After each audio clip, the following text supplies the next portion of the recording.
चिड़ावा शहर की नगरपालिका के ईओ के ऊपर भ्रष्टाचार के आरोप लगे हैं। ईओ और नगरपालिका के एक लिपिक के ऊपर यह आरोप डॉक्टर देवेंद्र चाहर ने लगाए हैं।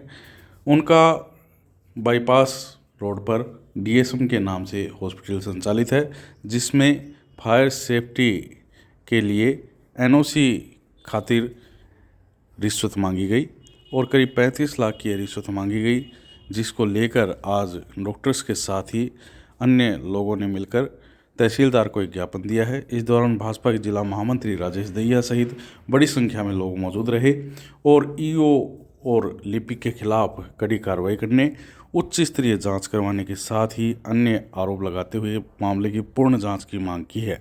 अस्पतालों के जो विभिन्न प्रकार के नियमितीकरण के लिए और जो विभिन्न प्रकार के लाइसेंसों के लिए जो सरकार के द्वारा जो नीति चलाई गई है वो बहुत ही खराब स्थिति में है।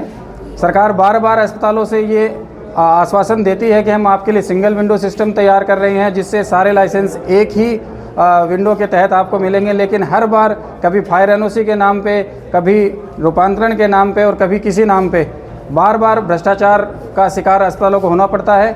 और यहाँ पर तो हद ही हो गई है कि नगरपालिका का एक ईओ जिसकी इतनी हिम्मत है कि वो अपने यहाँ के जनप्रतिनिधियों की भी नहीं सुनता और यहाँ की जनता के लिए जो उसको काम निस्वार्थ भाव से करने होते हैं उनमें वो बार बार भ्रष्टाचार जो करता रह रहा है। और इतने रुपयों की डिमांड, एक फायर एनओसी देने के नाम पे 35 लाख रुपए की डिमांड, ये समझ में नहीं आता। पूरे अस्पताल की बिल्डिंग बन जाती है इतने रुपए में, जितने रुपए में वो फायर एनओसी की मांग कर रहा है। और वो भी यहाँ के इतने सारे पार्षद है, इतने सारे जनप्रतिनिधियों के कहने के बाद भी अगर एक ईओ इस तरह की जो है घटना को कारित कर रहा है तो ये बहुत ही सोचनीय विषय है, बहुत ही चिंता का विषय है। आपने मांग का जो विषय रखा है 35 लाख रुपए चुका दिए गए कि अभी मांगी? नहीं, ये एक्चुअल में अस्पताल की फायर, जबकि पिछले वर्ष की फायर एनओसी इनके पास है और इन्होंने दोबारा फायर एनओसी के रिन्यूअल के लिए अप्लाई किया है।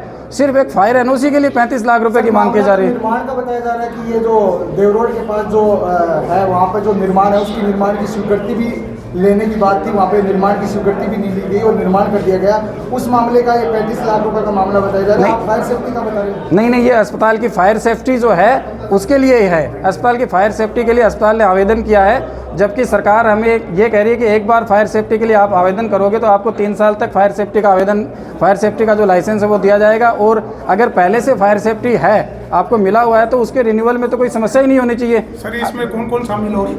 देखिए, इसमें जहाँ तक मुझे पता चला है, जो ईओ है और उनका एक लिपिक है, उसका नाम मुझे अभी याद नहीं है क्या है, जो भी है देवेंद्र, जो ईओ है और ईओ के जो लिपिक है। क्या है सर ये आपके जो भ्रष्टाचार के जो गंभीर आरोप लगा रहे हैं उनके सबूत भी तो होंगे ना आपके पास? वो लगातार इस बात की डिमांड कर रहे हैं, तो उस बात की डिमांड के लिए अब सबूत इकट्ठे करने लगेंगे या फिर आप सीधा सा हम बोल ही रहे हैं कि साहब ये भ्रष्टाचार, और आप सामने दूसरा मामला भी देख रहे हैं। सबूतों का वैसा भी ये है कि सबूत भी समय आने पे मेरे पास में सारे पर्याप्त सबूत हैं, मैं सब उनको अवेलेबल कराऊंगा।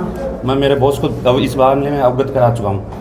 लिपिक संजय जी और ईओ नगरपालिका रोहित जी, ये दोनों इसमें एक्यूज हैं। किसी नेता का भी नाम आ रहा है? कोई किसी नेता का कोई इन्वॉल्वमेंट नहीं है इसमें आपने रुपए की मांग की है कि आपने रुपए दे दिए 35 लाख? मेरे से मांग की जा रही है, लगातार मेरा काम नहीं कर पा रहे हैं, वो करने में असमर्थ हैं। वो अभी बताया उन्होंने अपने पार्षद जी ने कि 2 गो तो होगा तो मान तो डेली चक्कर कटाउन लाग रहे हैं। तो वो उनकी मंशा और मेरे पे उन डिमांड भी यही है, उन्होंने उनकी मंशा यही है कि मेरे से रुपए लेने। और इवन यहाँ तक का नाम बता रहे हो आप? कह रहे हो रवि जी बता रहे थे ना कि अगर धन है तो वो बना लेगो और धन नहीं है तो कौन बनेगो, है ना? तो इसमें सर ये बात बताइए, नगर पालिका की जो आपकी 98 की जो आपने लगा रखी है फाइल वगैरह, उसके अंदर कितना मतलब डीएचसी रेट होता है और आपने कितना रुपए की इसमें नगर पालिका से अभी तक जो रसीद कटी है? वो मैं अभी कोई पैसा नहीं है, अभी तो सिर्फ तो धमकियां मिल रही है ना। वो हमें किस धमकी किस चीज़ की? हमें धमकियां ये मिल रही है कि एक तो फायर एनओसी नहीं दे रहे हैं, हमें हॉस्पिटल की फायर एनओसी अप्लाई कर रखी है, हम लोगों को नहीं दे रहे हैं। जबकि आरटीएच के तहत और इससे पहले भी बहुत सारे रूल्स आ चुके हैं कि हॉस्पिटल के ऐसे कार्य आप नहीं रोक सकते हो। फायर एनओसी नहीं देना मतलब हॉस्पिटल को रोकना हो गया। हॉस्पिटल सार्वजनिक है, हम लोगों का अकेले का नहीं है, उसमें जन कल्याण का काम होता है। दूसरा ये है कि हॉस्पिटल के सामने नवनिर्मित भवन है हमारा, जिसकी हमने पहले ही निर्माण स्वीकृति ले रखी है। हमें पिछले 1 महीने से लगातार टॉर्चर करके परेशान किया जा रहा है कि आपके इस भवन को हम ध्वस्त कर देंगे, बुलडोजर चला देंगे इसमें। जबकि वो सार्वजनिक प्रॉपर्टी है, हमारी नहीं है। डीएसएम अस्पताल हमारा नहीं है, यहाँ की जनता का अस्पताल है ये।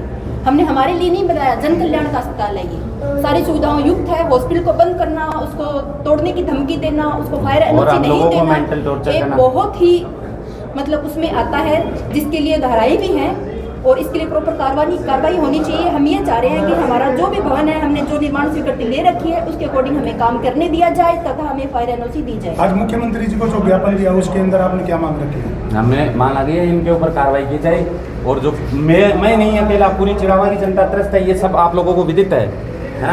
और उनको भी इस चीज़ से ना राहत मिले, मेरे को भी मिले, और वापस से चिड़ावा हंसी खुशी आगे प्रोग्रेस करे, ये हमारी मांग है। सर, प्रकरण के उजागर होने में कुछ भूमाफिया का भी रोल है, उसके अंदर आप क्या कहना चाहते हैं? नहीं, ऐसा हमारे संज्ञान में ऐसी कोई बात नहीं है। चर्चाएं चल रही है सर ये? हाँ, ये जन चर्चाएं चल रही है। हमारे पास में इस तरीके का कोई वो नहीं है। आपके द्वारा कभी तक कोई राशि दी गई है?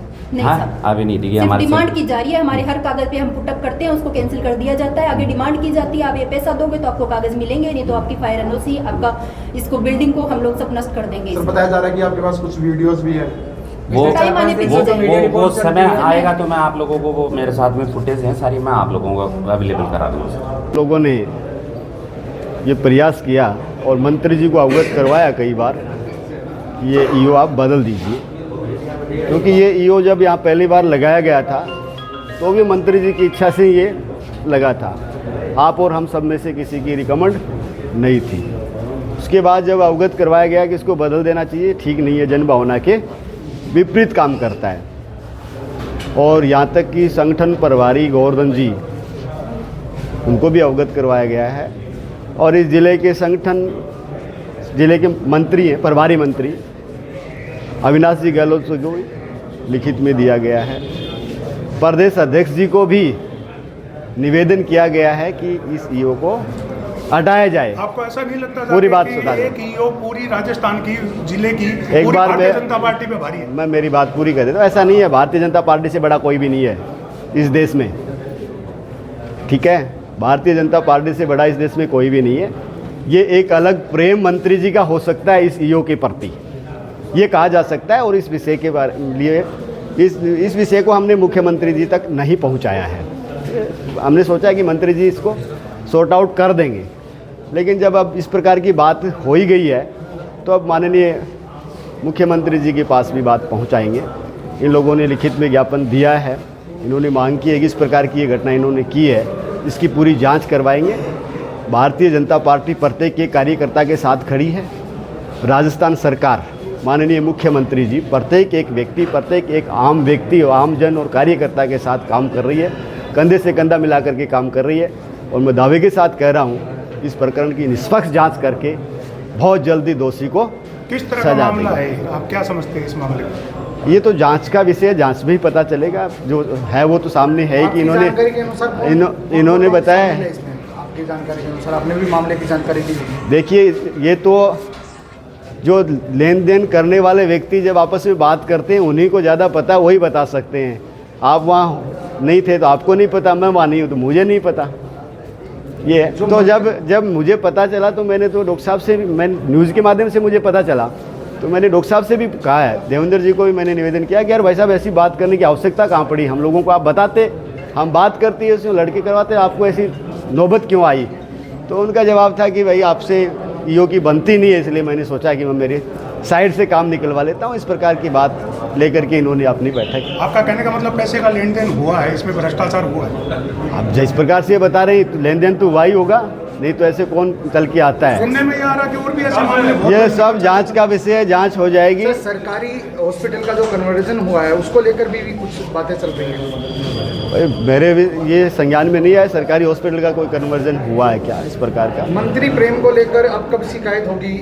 आप बोल रहे हैं कि मंत्री, ये तो आज ही हो गई ना, ये तो आज ही होगी। तो आप सब लोगों के माध्यम से, आप सब लोगों के माध्यम से हम तो यही कहना चाहेंगे, माननीय मंत्री जी को अवगत करवाना चाहते हैं कि अपना प्रेम छोड़िए और इस प्रकार के व्यक्ति को यहाँ से हटाइए।